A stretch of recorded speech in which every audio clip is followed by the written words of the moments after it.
Hi, I'm Councillor John Merry. I'm leader of Salford City Council. The budget we've actually passed today, of course, is not primarily a budget that the City Council would have liked to have passed. It is one that has been very much imposed on us by the cuts made by central government. And part of the argument today was about the unfair nature of those cuts. Why should places like Salford, Manchester, Tameside, Oldham, all of those places suffer far more than places like Wokingham or Surrey or Dorset? And of course that's what been a debate about and very passionate views on. But it is a budget that has enabled us to maximise protection for frontline services and also minimise the number of compulsory redundancies. And from that point of view, I'm actually, I've got a degree of relative contentment that the budget we have passed was the best possible one under the circumstances. And what will this budget mean for the people of Salford over the coming year? Unfortunately, you cannot take £40 million out of a budget without inevitably meaning some cuts in frontline services. It will mean, for example, that we may have to relocate some libraries to sports centres, but it will mean that we don't have to close them. It will mean that the streets will be cleaned less often, but it does mean that we're still continuing to clean the streets. And it does mean that we'll have to look at different ways of providing services, but it will mean, for example, that we still will have one of the best programmes of social care for elderly and vulnerable people in our community.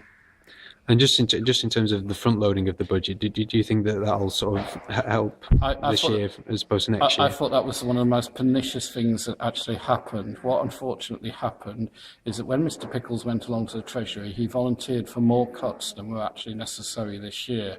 And unfortunately, he didn't fight his corner, as other ministers, I'm afraid, fought their corners for their particular departments, and as a result of which, the bulk of the cuts that we're going to face over the next 4 years have actually had to be found in this first year.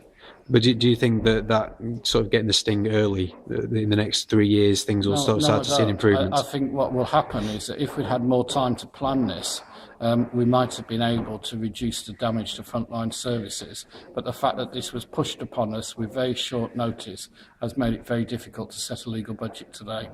And just in terms of some, like, obviously the high-profile things that are planning to be cut, like the ice rink and proms in the park, when you were mentioning in your speech to the chambers before, you were sort of saying how you felt sort of sorry because they are sort of very big, important parts of Salford. They are, and what people don't realise, the people who have been campaigning to get rid of these, is that unfortunately, for many of our young people, it was an opportunity they couldn't afford to have elsewhere, and we gave them an opportunity to take part in ice skating and to learn a new skill that was actually providing enjoyment for them, and unfortunately that's had to go. Now, in terms of proms in the park, it's not just about the enjoyment it's brought to the people of the city, it's also about the opportunity to promote Salford's name right across the country and right across the world.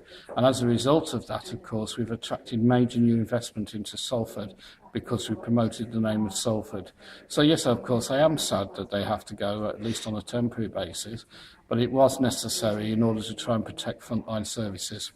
And just in terms of obviously like looking to the future and beyond these cuts in 4 or 5 years' time, do you think that by the cuts that are going to happen now, do you think that will sort of strengthen the resolve of people and the council as well, and might see sort of things getting better in a few years' time? I'm fairly sure that in 4 or 5 years' time, people will remember what this government has done to us and will vote accordingly.